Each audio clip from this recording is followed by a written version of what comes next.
When you cook, it's always taste, taste, taste. You start with ingredients. Combine, heat, season, taste, over and over, until you have that flavor you imagine in your mind. Today, flavor starts on a farm and here in Virginia in a smokehouse. From the farmers raising their livestock with specific diets to artisans creating products with their own brand of flavor and taste.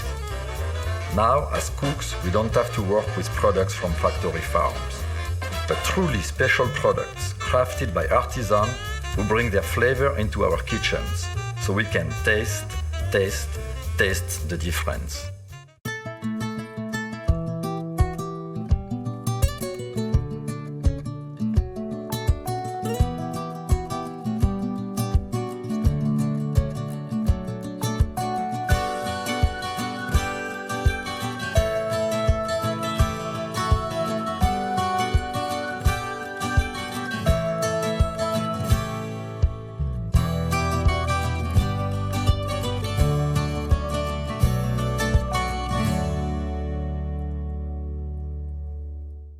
Made possible by wine.com.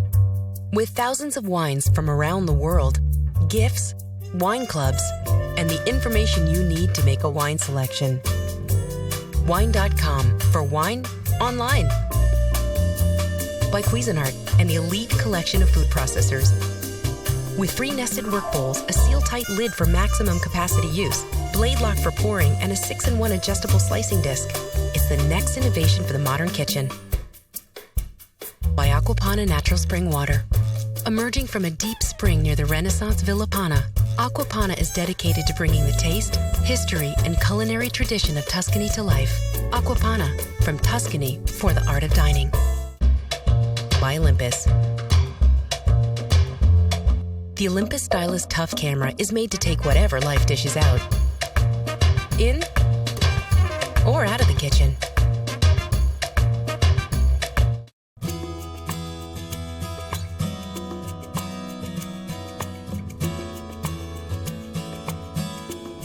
In Surrey, Virginia, Sam Edwards has taken his family techniques and applied them to Berkshire pigs.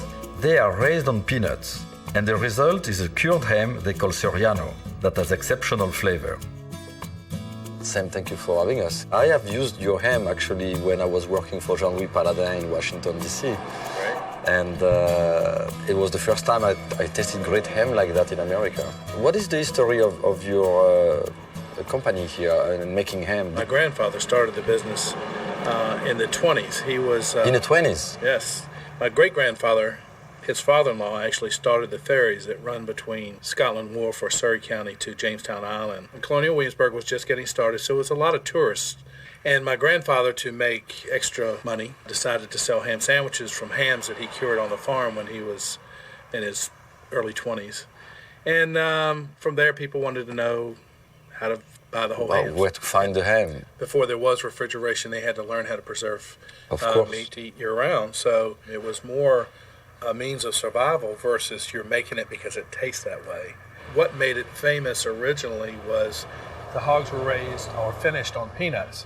Today you still give peanuts to the hogs or not? The conscious efforts on our part to peanut feed them was something, again, harking back to what my ancestors used to use, trying to get that flavor profile that they had in those days. This is our Surryano ham, which we started focusing on in the last couple of years. So you call it Surryano. Is it like because of the Serrano ham in Spain? Right. It started as tongue-in-cheek. It kind of stuck. It's really nice because it has a little bit of smokiness, right? It's cured, obviously. Yes, and then you smoke it a little bit? We use hickory wood. We stuck with hickory wood because it's what's relatively bountiful in this area, and we think it imparts the right flavor. But it gives a great flavor to the ham.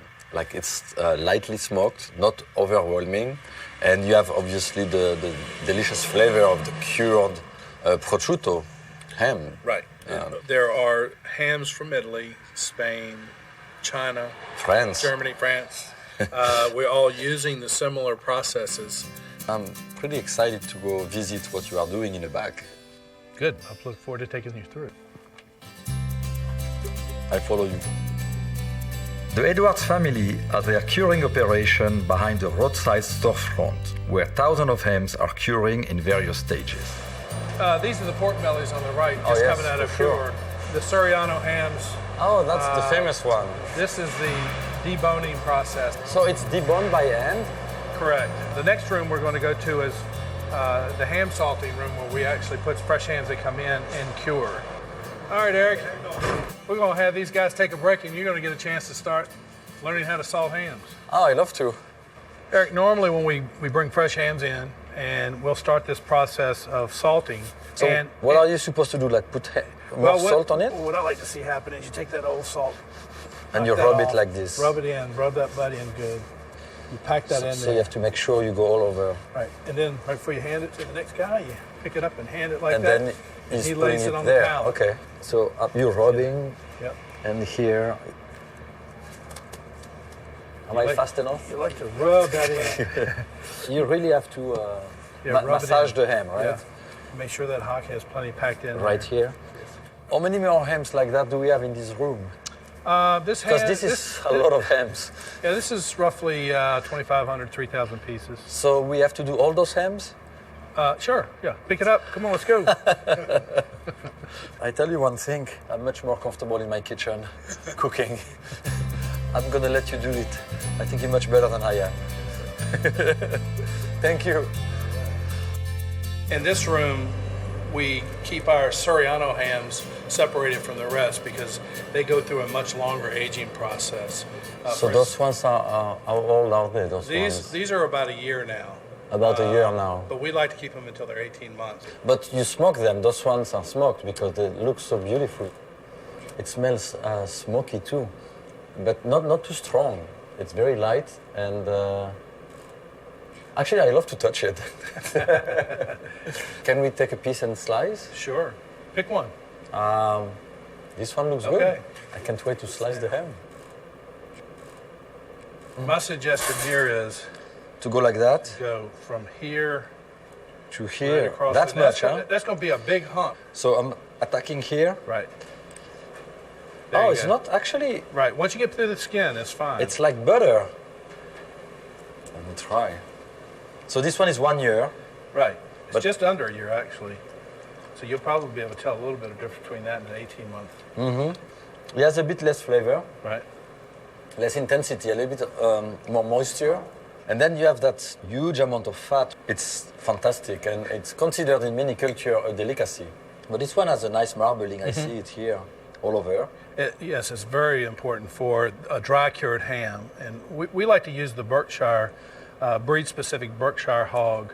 As you can see on It's this right particular here, lot. Berkshire, yes. We literally have to go across the country now to find farmers from Virginia to Missouri to Iowa that will raise these animals the way we like to see them. Humanely handled, pasture raised is Yes. important. But always Berkshire. Well, for the- this Surryano for the ham, Surryano that's, ham, that's yes. right. That's what we're trying to do. I'd like to take you to a farm to show you Yes. how we raise them. I love to see that. All right. Seeing the ham go through the curing and maturing process was really exciting. But I was curious to see how the animals were being raised and to learn about the diet that lent to such a rich and distinguished flavor. Sam drove me out to meet the pigs at Leaping Waters Farm in Roanoke, Virginia. Hey, Alec. How you doing? Good. Good to see you. This is Eric Thanks for right coming here. Hi, Alec. Alec. How are you? Alec Bradford, nice to meet you. Welcome Nice to our to meet you. farm. Thank you. This is Leaping Waters Farm. You're basically reinventing agriculture in the US? Or it has or never going really back to what it disappeared. once was, more like, this is more like what my grandfather would have done, you know, when he had a farm that he ran up until the 1980s, but up until the rise of, you know, really industrialized agriculture, which would have been, you know, the mid-50s. This is the way he raised his pigs. It's incredible. They're very friendly and very vocal about welcoming us. They seem to be very happy. Sam, you work with Alec for how long now? Well, we're just Doing about a hams. year ago is when I first connected. That's with him. right. But when I came out to the farm, I mean, I liked what he was doing, how the animals are treated, and the low impact on the environment, which is It's important. of which is course. important.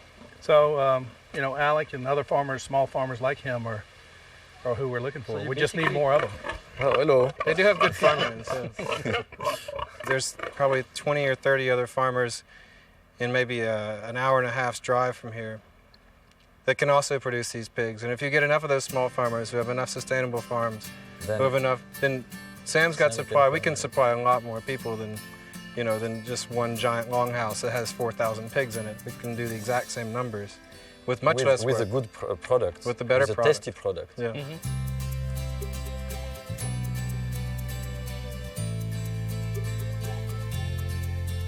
So how do you make the difference in between the blacks and what you call Blacks and the Berkshire? Berkshires, the 5-spot Berkshires. Aside from the fact that the blacks, of course, have those long ears, so they have 5 spots. They usually have a spot on the face or on the tip of the nose, Oh, really? and on the hooves. We If could you hose want them off, actually, Okay.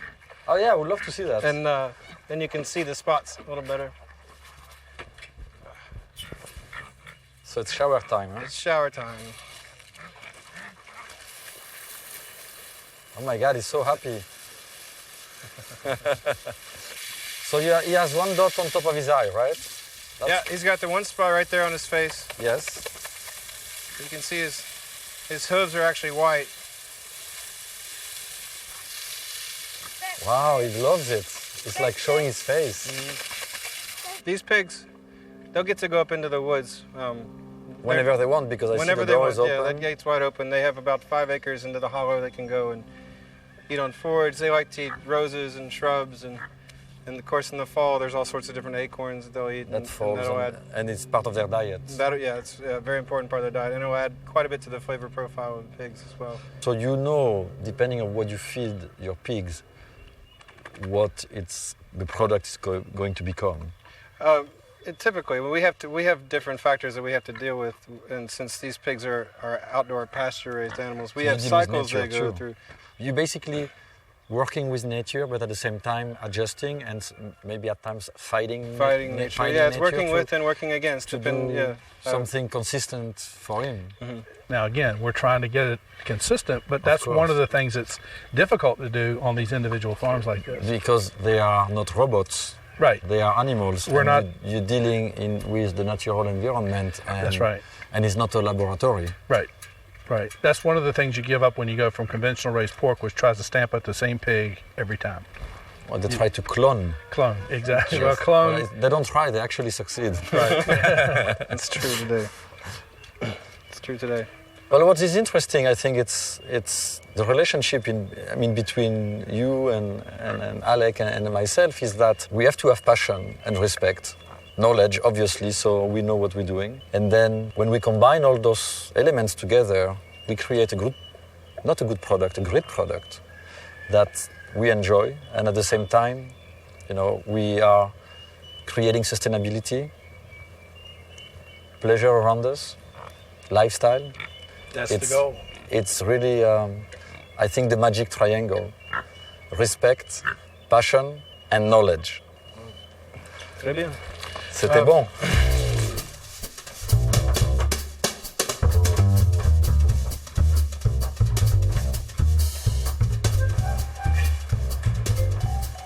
The idea of creativity, it's something that needs a lot of freedom.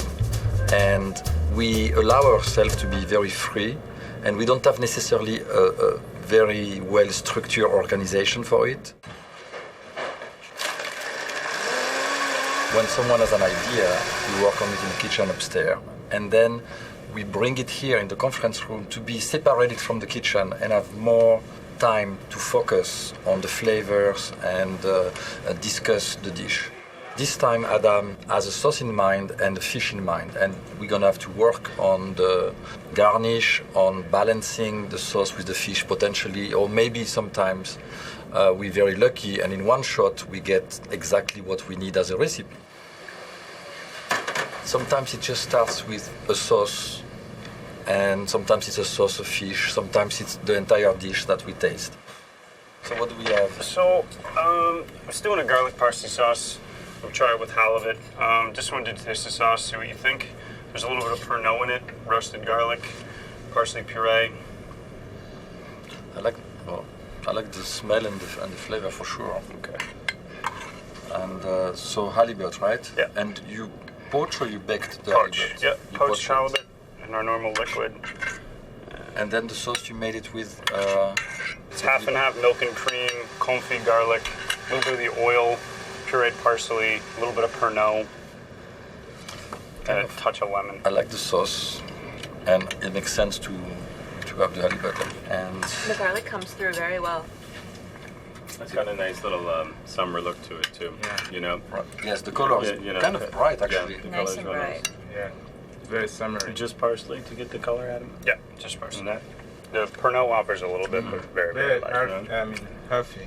So from there, what do we do? I mean, we have to definitely have a garnish and Yeah, something. the thought, I guess, was I kind of wanted to do something with periwinkles, kind of bring garlic, parsley, that sort of thing. Snail, sort of play on snails. Garlic and parsley with snails, but instead of snails, you use periwinkles to go with the fish. I like it, but I'm not sure is the halibut the right fish for it because the garlic is a bit rich and strong. I think you need maybe a fattier fish or something like that. So the salmon could be cool with the same sauce and. Okay. What matters at the end is to have something that we can taste and criticize and then move on to make the dish better. And the ultimate idea is to see that dish be a successful dish on our menu later on.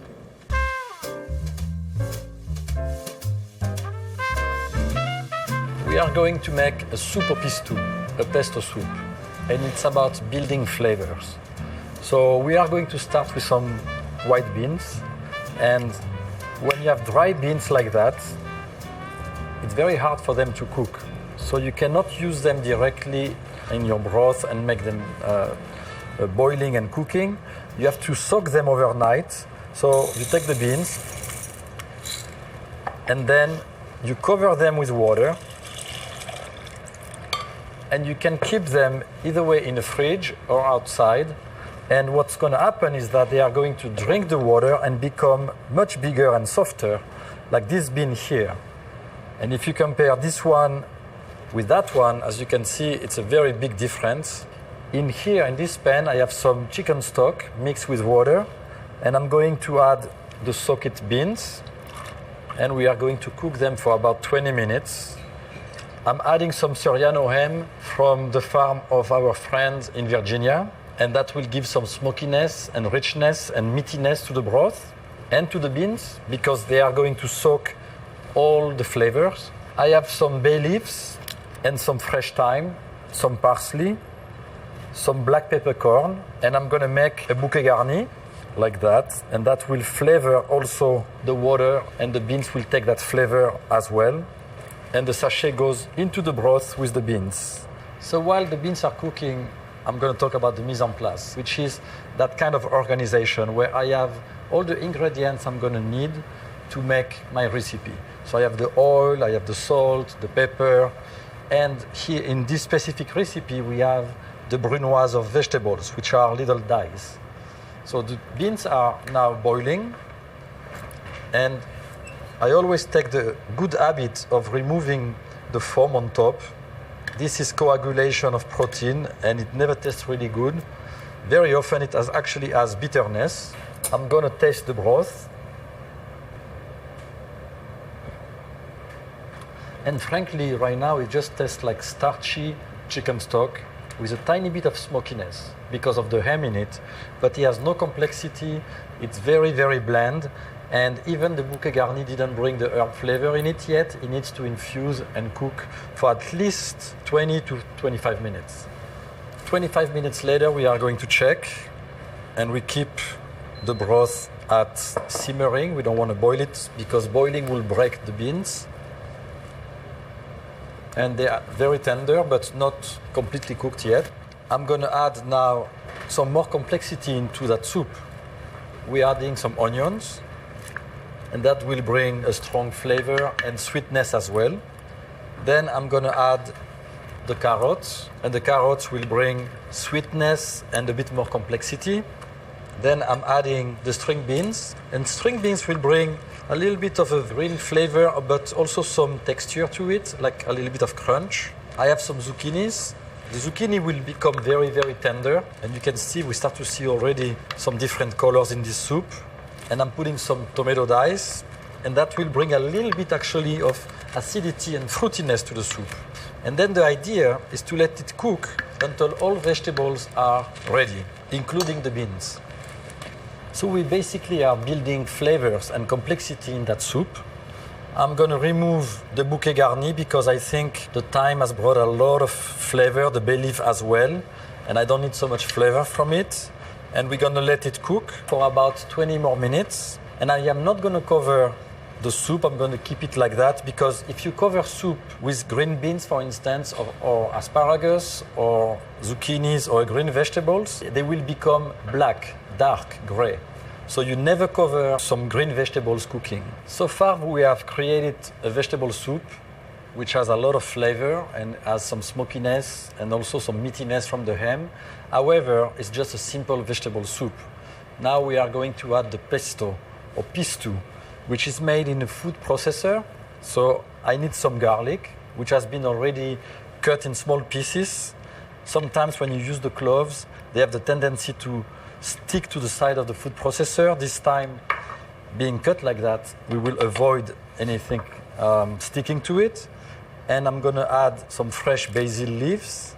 I don't use the stems because the stems do not add any flavor to it. The garlic and the basil are very strong and very refreshing.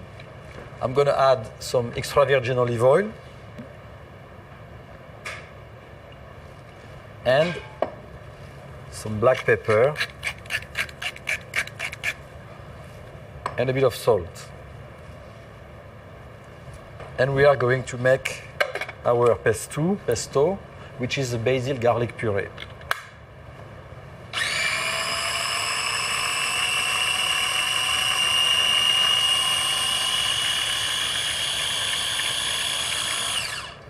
The idea is to have a very smooth puree. It's very thin, very silky in terms of texture. And I'm gonna add the pesto into the bowl. That pesto will be added at the last minute into the soup. If I was not by myself and I had to cook for the entire family, I would put the pesto inside the pot and stir it up. But because I am by myself and I don't want to spoil my pesto, because the pesto is going to be very bright, very intense, but if I put it in a big pot like that and I save it for later, it will lose its brightness, its color, and its also flavor. So what I will do, I will put the pesto into my plate. So I'm pouring the soup with the vegetables first to make sure I have enough vegetables. And you can see the beans, the carrots, the zucchini, we have the string beans.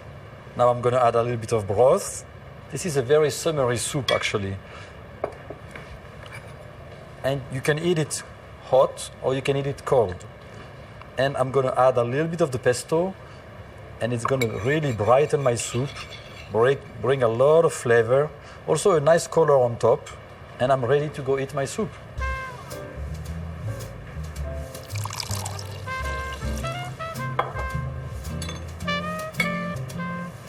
It smells very strong and it's very refreshing.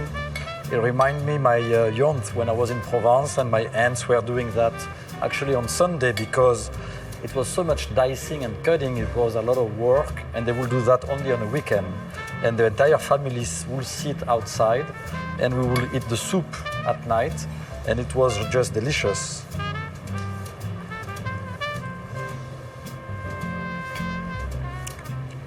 It's such a nice flavor, nice combination.